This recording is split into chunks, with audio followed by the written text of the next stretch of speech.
Hi అండి, అందరికీ నమస్తే.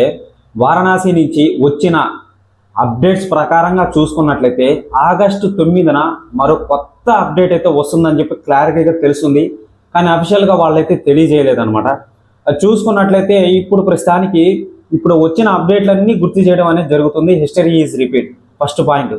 సో ఇక్కడ నేను ఇవన్నీ ఎందుకు మళ్ళీ గుర్తు చేస్తున్నానంటే ఆగస్టు 9న మహేష్ బాబు గారి బర్త్డే కాబట్టి సో ఏం వదులుతారు ఏంటి అని చెప్పి చెప్పడం అనేది జరుగుతుంది అనమాట. అది కాకుండా వాళ్ళు టైటిల్ ఫిల్మ్స్ అనేది వదిలేరు కదండి. సో ఇంతకుముందు వీడియోలో చెప్పాను. సో మళ్ళీ కొత్త వాళ్ళు వస్తున్నారు కాబట్టి చెప్పడం అనేది జరుగుతుంది అనమాట. ఇప్పుడు ఆ యొక్క టైటిల్ ఫిల్మ్స్లో వాళ్ళు 512 CE మళ్ళీ వచ్చి చూసుకున్నట్లయితే ఒక్క నిమిషం. సో ఆస్ట్రాయిడ్ శాంభవి 2027 CE అంటే ఆస్ట్రాయిడ్ పడుతుంది కదండి. సో వాటిలన్నిటి గురించి ప్రతి ఒక్క నేమ్ అనేది కింద మెన్షన్ అనేది చేయడం అనేది జరిగింది అనమాట. ఆ టైటిల్ గ్లిమ్స్ వచ్చేటప్పుడు అంటే గ్లోబ్ ట్రావెలర్ ఈవెంట్ చేశాడు కదా. సో దానికి అర్థాలు ఏంటి, ఎలా ఉండబోతుంది అని చెప్పి క్లారిటీగా చెప్తాను అనమాట. ఎవరు మిస్ అయితే ఛానల్ని సబ్స్క్రైబ్ చేసి బెల్ ఐకాన్ని ఆన్లో పెట్టుకోండి. ఆల్రెడీ రాజమౌళి గారు చెప్పడం అనేది జరిగింది. ఏమనంటే ఇది ఒక తండ్రి కొడుకుల మధ్య తిరుగుతున్న స్టోరీగా చెప్పడం అనేది జరిగిందనమాట. సో దానికి తగ్గట్టుగా ఒక ఎలిమెంట్ కోసం మన మహేష్ బాబు గారు పోరాడతాడు అని చెప్పి చెప్పడం అనేది జరిగింది. వీళ్ళిద్దరి మధ్య జరిగే సంఘర్షణ అదొకటి అనమాట. సో ఇక చూసుకున్నట్లయితే ప్రకృతికి సంబంధించిన విపత్తులు, తుఫానులు, మళ్ళీ వచ్చి జంతువులు, ఆర్కిటికా గ్లోబల్ పై నుంచి గ్లోబల్ కింద వరకు చూపించడం అనేది జరుగుతుంది అనమాట. మనకు ఆ యొక్క ఫుటేజ్లో శివుడు, నంది, మళ్ళీ వచ్చి నంది మీద ఉన్న సీన్స్, మళ్ళీ వచ్చి మన చినమస్తాదేవి శివుడి వైఫ్ ఎవరైతే ఉన్నారో చినమస్తాదేవి సో ఒక గుహలో చూపిస్తారు కదా, అది దానికి సంబంధించిన రహస్యాలన్నింటినీ చెప్పడం అనేది జరుగుతుంది అనమాట. సో ఫస్ట్ టైటిల్ గ్లిమ్స్లో వారణాసి 512 CE అని చెప్పి చూపించాడు అనమాట. సో 512 CE అని చెప్పి సో ఒక అఘోరి మామూలుగా హోమం చేస్తూ ఉంటాడు అనమాట. ఆ యొక్క హోమం పక్కన చూసుకున్నట్లయితే ఒక పెద్ద నది కనిపిస్తుంది. ఆ నది పక్కన పెద్ద సామ్రాజ్యం ఉందన్నమాట. ఇల్లులు నివసించే వాళ్ళు ఉంటారనమాట. నదికి యువతల వైపు మన వారణాసి గుడి అయితే ఉంది. అది కొత్తగా కనిపిస్తుంది అనమాట. ఈ యొక్క 512 CE అని అంటే నార్మల్గా చూసుకున్నట్లయితే 512 సంవత్సరంలో వారణాసి మూవీ ఎలా ఉండింది, ఎలా ఉండబోతుంది, ఆ కాలంలో ఈ యొక్క వారణాసి మూవీ ఎలా నిర్మించబడింది అని చెప్పి మనం మూవీలో చూస్తాం అనమాట. సో ఇది దానికి అర్థం నార్మల్గా చెప్పాలంటే. అక్కడ శివుడు ఎలా వెలిచాడు, సో మరణం జననం అని చెప్పి మనం వినే ఉంటాం అనమాట. సో అదే అక్కడ అనమాట. అక్కడి నుంచి పుట్టుక అనేది ఎలా వచ్చింది, మా మరణం అనేది ఎలా పుట్టింది అని చెప్పి మనం ఇవన్నీ చూస్తాం అనమాట ఆ యొక్క 512 CEలో. సో ఓన్లీ 1 మినిట్లోనే చూపించేస్తారనమాట దీన్ని. సో ఇక చూసుకున్నట్లయితే బాగా వినండి, ఎవరు చెప్పుండ్రు వీటికి అర్థాలు, ఓకేనా. సో ఇక చూసుకున్నట్లయితే ఆస్ట్రాయిడ్ శాంభవి 2027 CE అంటే 2027లో ఆస్ట్రాయిడ్ పడి ఆ యొక్క భూమి అనేది నాశనం అయిపోతుంది అని చెప్పి ఒక నిదర్శనం అనమాట. అక్కడ 2027 అని చెప్పి వేశాడు కదా, అంటే రేపటి సంవత్సరం అనమాట. మూవీ కూడా రేపటే కదా, రేపటి సంవత్సరంలోనే కదా రిలీజ్ అయ్యేది. సో రిలీజ్ అయిన తర్వాత ఇండియా మొత్తం బ్లాస్ట్ అనేది అవుతుంది. అది మహేష్ బాబు గారి కల్ట్ ఫాలోయింగ్ వల్ల అది తెలుస్తుందనమాట. మూవీ అనేది పక్కా హిట్. ఇక చూసుకున్నట్లయితే ఆస్ట్రాయిడ్ శాంభవి అని చెప్పి ఎందుకు పెట్టాడంటే నేమ్ అనేది ఆ యొక్క ఆస్ట్రాయిడ్కి పేరు అనేది పెట్టడం అనేది జరిగింది. శాంభవి అంటే సో మన శివుడి గారి వైఫ్ గారి నేమ్ అనమాట అది. ఇప్పుడు ఆ యొక్క పార్వతీదేవికి 10 పేర్లు అయితే ఉన్నాయి. అవి ఆల్రెడీ మీకు తెలిసిందే. అవి చాలా పెద్ద హిస్టరీ అనేది ఉంది. ఈ యొక్క చిన్నమస్తాదేవి శాంభమాలుగా మీరు వినే ఉంటారనమాట. సో ఇది ఆ యొక్క ఆస్ట్రాయిడ్ పడేటప్పుడు మీరు కావాలంటే టైటిల్ గ్లిమ్స్ చూడండి. సో ఈ పేర్లకి ఇవే నిదర్శనం. ఇక చూసుకున్నట్లయితే అంటార్కిటికా రోజ్ ఐస్ షెల్ఫ్ అని చెప్పి ఎందుకు మెన్షన్ చేశాడంటే రాజమౌళి గారు, ఇప్పుడు రోజ్ ఐస్ షెల్ఫ్ అంటే అంటార్కిటికాలో అతిపెద్ద కొండ మంచు ప్రాంతాలు అవి, ఓకే. సో అతిపెద్ద కొండ మంచు ప్రాంతాలు అనమాట. ఒక్కొక్క మంచు కొండ ఎంత పెద్దదంటే సో ఎవరెస్ట్ కన్నా చాలా పెద్ద కొండ ప్రాంతాలు అనమాట అవి. మీరు చూసుకున్నట్లయితే ఎగ్జాక్ట్లీ నిజాలు అవి.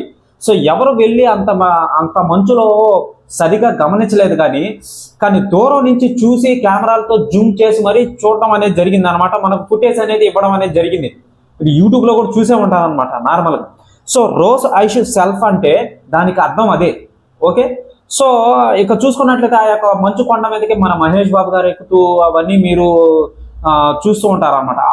ఆ యొక్క ఆస్ట్రాయిడ్ అనేది ఆ యొక్క అంటార్కిటికాలో ఇలా నీటి బిందువులాగా పడిన వెంటనే మొత్తం మారిపోతుంది అనమాట, తారుమారవుతుంది. సో ఏదో ఒక పెద్ద విపత్తు జరిగి, రాజమౌళి గారు చెప్పారు కదా, సో ప్రకృతికి సంబంధించిన విపత్తు జరుగుతుంది అని.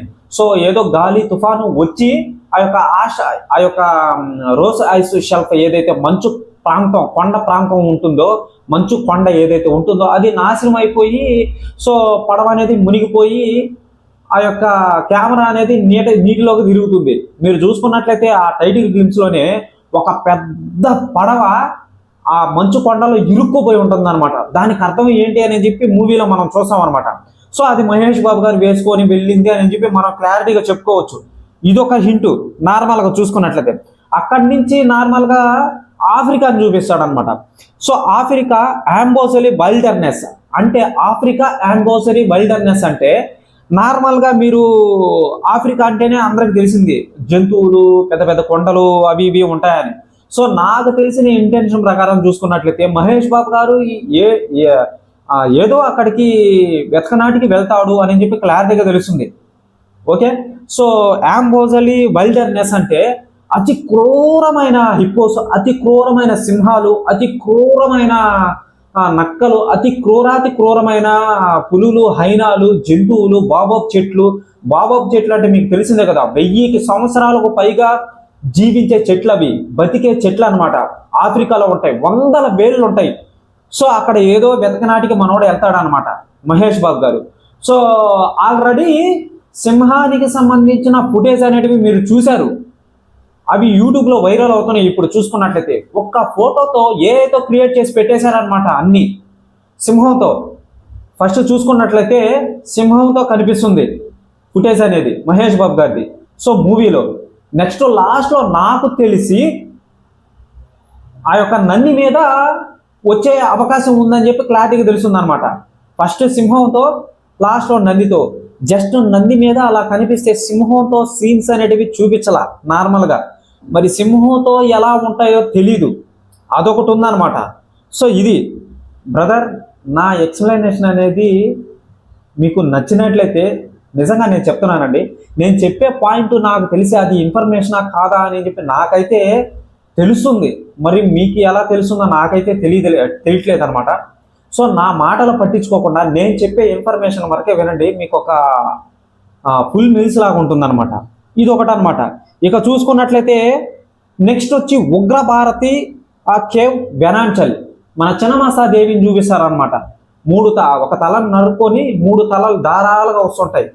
ఆ పింగళ, సుష్మా నారి అవన్నీ మీకు తెలిసే ఉంటుంది. మహేష్ బాబు గారు ఒక కొండను పట్టుకొని పక్కన వేలాడుతూ ఉంటాడు, మందాకిని పైనుంచి పడుతుంటుంది అనమాట. మనం ఏది డిసైడ్ చేయకూడదు. సో మహేష్ బాబు గారు నంది మీద వస్తున్న పట్టుకున్న శూలం ఏదైతే ఉంటుందో ఆ యొక్క చిన్నమస్తాదేవి కింద ఒక అఘోరి హోమం చేస్తూ ఉంటాడు అనమాట.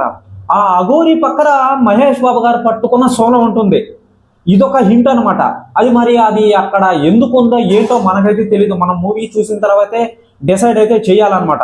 దీనికి ఇప్పుడు ఉగ్రభారతి కేవ్ వెనాంచల్ అని చెప్పి రాజమౌళి గారు ఎందుకు పెట్టాడంటే, అతి రహస్యమైన ప్రదేశం, ఎవరు చూడని ప్రదేశం, దేవుళ్ళు కూడా చూడని ప్రదేశం అది నార్మల్గా చూసుకున్నట్లయితే. సో అది మనకు రాజమౌళి గారు చూపిస్తున్నారు హిస్టరీ పరంగా. అది పురాణంలో రాసుందనమాట, రాసుంది. బల్ల బుద్ధి మరీ చెప్తున్నాను నేను, ఇక్కడి నుంచి వినండి, చాలా ఇంట్రెస్టింగ్ ఉంటుంది. సో అదనమాట, చాలా రహస్యమైన ప్రదేశం, చాలా రహస్యమైన టాపిక్ అది మహేష్ బాబు గారి రూపంలో మనకు బయటకు వస్తుంది అనమాట మూవీలో. అది ఐమాక్స్ ఫార్మేట్లో వస్తుంది, 1.43:1 పెద్ద ఫ్రేమ్లో. అది చూసేదానికి 2 కళ్ళు సరిపోవు. 3D కూడా అవసరం లేదు బ్రదర్, నేను చెప్తున్నా, 3D కూడా అవసరం లేదు. అంత పెద్ద స్క్రీన్ మన కళ్ళ ముందు కనిపిస్తుంటే మన కళ్ళ ముందే జరుగుతున్నట్టుగా అనిపిస్తుంటుంది అనమాట. సో ఇదొక హింటు. అక్కడి నుంచి నెక్స్ట్ చూసుకున్నట్లయితే ఇది మెయిన్ పాయింట్. త్రేతాయుగం లంకా నగరం 72,000 BCE, అంటే క్రీస్తు జననం పుట్టక ముందు.